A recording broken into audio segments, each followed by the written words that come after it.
इंदौर में ऑनलाइन सट्टा नेटवर्क के खिलाफ पुलिस की कार्रवाई लगातार तेज होती जा रही है। राजेंद्र नगर थाना पुलिस की जांच अब कई नए नामों तक पहुंच गई है।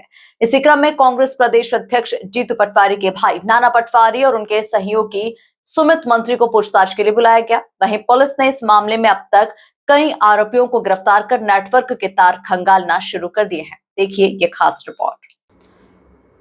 ऑनलाइन सट्टा नेटवर्क पर इंदौर पुलिस का बड़ा एक्शन, नाना पटवारी और सुमित मंत्री से पूछताछ। अब तक 5 आरोपी गिरफ्तार। ऑनलाइन बेटिंग लिंक से जुड़े खुलासे, 10 से 15 लोगों के नेटवर्क की आशंका। व्हाट्सएप के जरिए भेजी जाती थी बेटिंग आईडी। जमीन एग्रीमेंट के दस्तावेज भी जांच के दायरे में। इंदौर पुलिस ऑनलाइन सट्टा नेटवर्क की परतें खोलने में जुटी हुई है। राजेंद्र नगर पुलिस की जांच के दौरान गिरफ्तार आरोपी संजय कौशल से पूछताछ में कई अहम जानकारियां सामने आने का दावा किया गया है। पुलिस के अनुसार संजय कौशल ने पूछताछ में बताया कि ऑनलाइन बेटिंग प्लेटफॉर्म की लिंक उपलब्ध कराई जाती थी। इस जानकारी के आधार पर पुलिस अब मनीष पमनानी और उसके एक अन्य सहयोगी की तलाश कर रही है। डीसीपी नरेंद्र रावत ने बताया कि मामले में अब तक इरफान खान, संजय कौशल, आयान, फैजल और इरफान उर्फ गुरु को गिरफ्तार किया जा चुका है। कोर्ट ने आरोपियों को पूछताछ के लिए 2 दिन की पुलिस रिमांड पर भेजा है। पुलिस का कहना है कि पूछताछ में संगठित तरीके से ऑनलाइन सट्टा चलाने के संकेत मिले हैं। ये 9 जुलाई को जो धारा 8/21 एनडीपीएस की कायमी हुई थी, उसमें टोटल अभी तक 5 आरोपी बन चुके हैं और एक आरोपी नामजद है, जिसके लिए हमारी लगातार कोशिश है उसको गिरफ्तार करने की। इसमें 5 आरोपी जो हैं, एक इरफान खान, दूसरा संजय कौशल, तीसरा आयान, चौथा फैजल और 5वां इरफान खान उर्फ गुरु बैंड। ये पाँचों को गिरफ्तार कर लिया गया है और माननीय न्यायालय द्वारा इसमें 2 दिन की पीआर और दी है इनसे पूछताछ करने के लिए।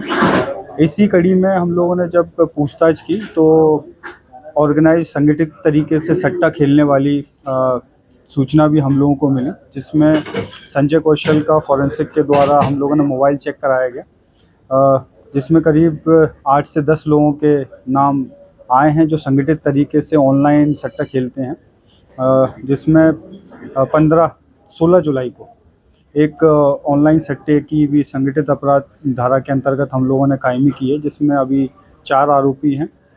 एक मनीष जादौन, दूसरा दिनेश, तीसरा प्रीतेश त्रिपाठी, चौथा संजय कौशल।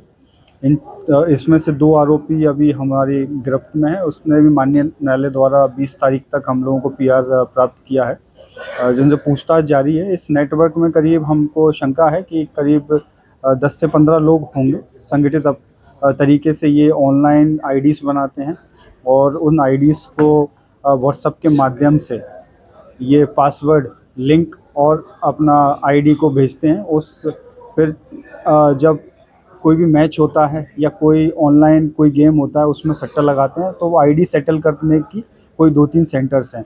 इस तरीके का हम लोगों ने अभी डेटा एकत्रित किया है। दोनों अपराध में अभी अकाउंट्स की जानकारी हम लोग निकाल रहे हैं कि किस तरीके से ये एनडीपीएस और सट्टे दोनों इंटरलिंक्ड हैं, तो दोनों में अभी लगातार विवेचना जारी। संजय कौशल के मोबाइल से कई लोगों के नाम सामने आए हैं और जांच एजेंसियों को आशंका है कि इस नेटवर्क में करीब 10 से 15 लोग शामिल हो सकते हैं। प्रारंभिक जांच के मुताबिक आरोपियों के द्वारा ऑनलाइन आईडी बनाकर व्हाट्सएप के माध्यम से भेजी जाती थी और उसके जरिए क्रिकेट मैचेस सहित अन्य खेलों पर सट्टा लगाया जाता था। पुलिस ने यह भी बताया कि इस जांच के दौरान 2 युवतियों से पूछताछ की गई। उनमें से एक ने वर्ष 2022 के एक भूमि एग्रीमेंट से जुड़े दस्तावेज प्रस्तुत किए, जिसके आधार पर नाना पटवारी और सुमित मंत्री को पूछताछ के लिए बुलाया गया है। इसी कड़ी में 2 युवतियों को भी बुलाया गया था। एक युवती द्वारा ये एग्रीमेंट हम लोगों को प्रस्तुत किया गया था कि उसने लिखित में हम लोगों पर शिकायत भी दी है कि नाना पटवारी द्वारा एक एग्रीमेंट 2022 में उनसे बनाया गया था और उसमें भूखंड क्रमांक 293, 294 शुभम वैली, ये डीपीएस स्कूल के पास, जिसके अभी डायरेक्टर सुमित मंत्री हैं और उनके फादर कल्याणमल मंत्री हैं, उनके 2 प्लॉट्स नाना पटवारी द्वारा इनसे एग्रीमेंट किया गया था, लेकिन एग्रीमेंट के बावजूद उनको रजिस्ट्री नहीं कराई थी। तो उस पे उन्होंने लिखित में कंप्लेंट दी है। उसी कड़ी में हम लोगों ने सुमित मंत्री को भी 15 तारीख को तलब किया था, उनके फॉर्मल स्टेटमेंट्स भी रिकॉर्ड किए गए हैं। आज पुनः उनको हम लोग नोटिस तामील करने जा रहे हैं, जिसमें उनके जितने भी फर्म्स हैं उसमें ये चेक किया जाएगा कहीं इस तरीके की संगठित होकर ये लोग कोई इस तरीके का फ्रॉड दूसरे लोगों के साथ तो नहीं कर रहे हैं।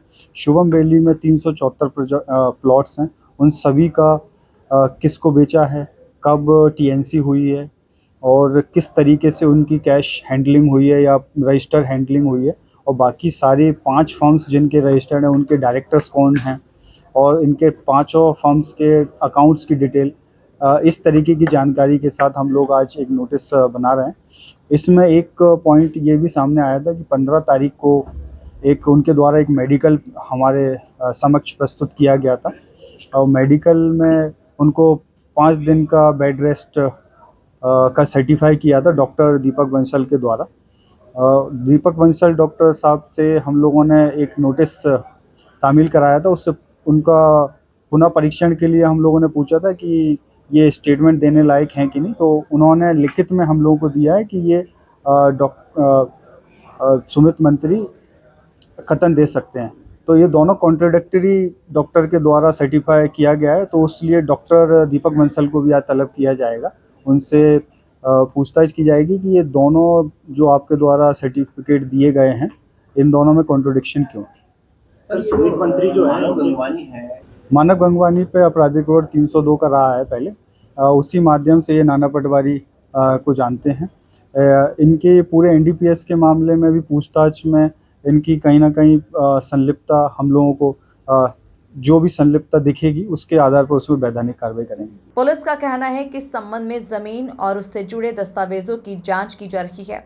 साथ ही शुभम वैली परियोजना से जुड़े प्लॉट और फॉर्म से संबंधित तथ्यों का भी सत्यापन किया जाएगा।